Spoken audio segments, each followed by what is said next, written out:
We're going to do some questions now with determining side lengths with regards to sine law. So we're going to look at recognizing and applying the sine law, explaining how to use it, and describing how it's used in problem situations. Which statement is always true about the sine law? Can you use the sine law when you know the measures of all three angles?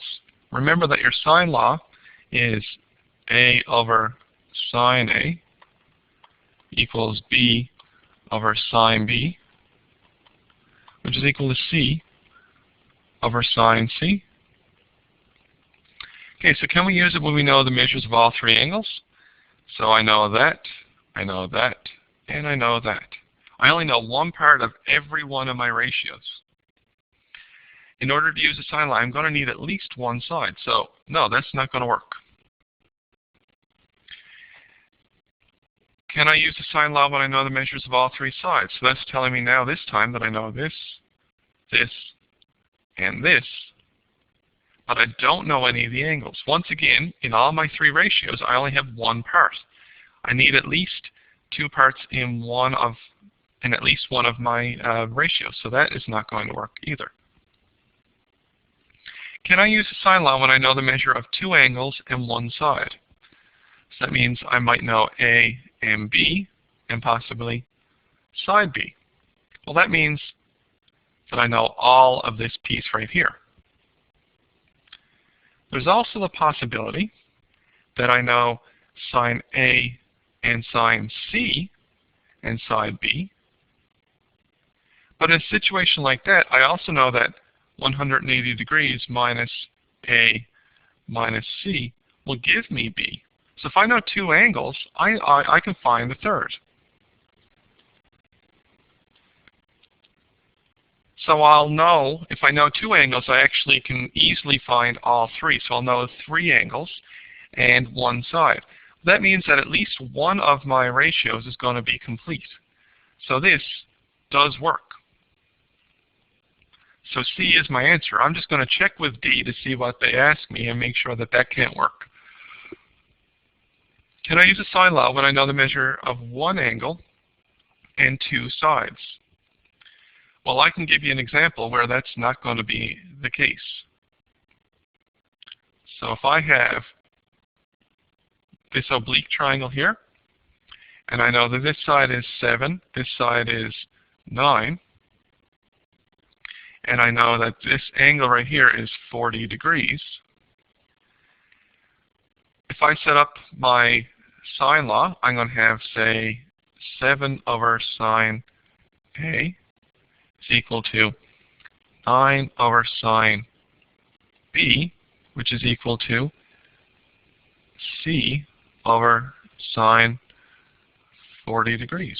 So once again, much like in A and B, I know one part of each of my three ratios, but I don't have one complete ratio. So this is not going to work.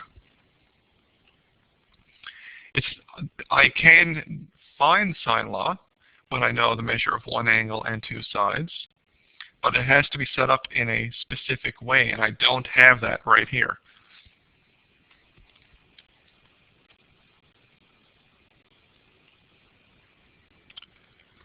Okay, my next question is to determine the side length of side A to the nearest tenth of a unit.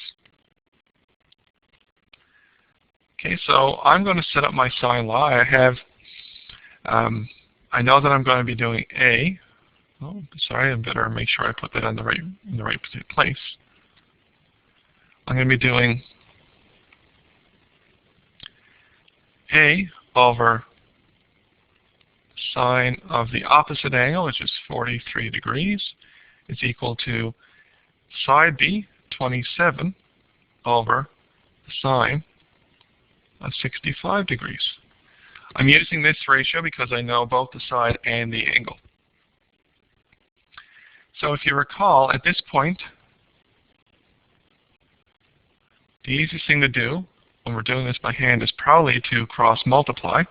So that'll give me A times sine 65 degrees is equal to 27 times sine 43 degrees. To get a by itself, now I'm going to have to divide both sides of my equation by sine of 65 degrees, which means that a is going to be 27 times sine 43 degrees divided by sine of 65 degrees.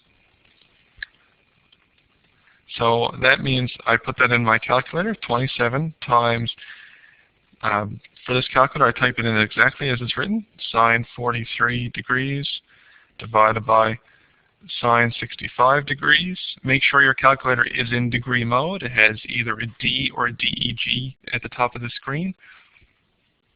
Or if you're using a graphing calculator, under your mode, you click mode, and then the degree symbol or the degree word should be highlighted, not radian. When I hit enter, I get to the nearest tenth of a unit, I get A is equal to 20.3 meters.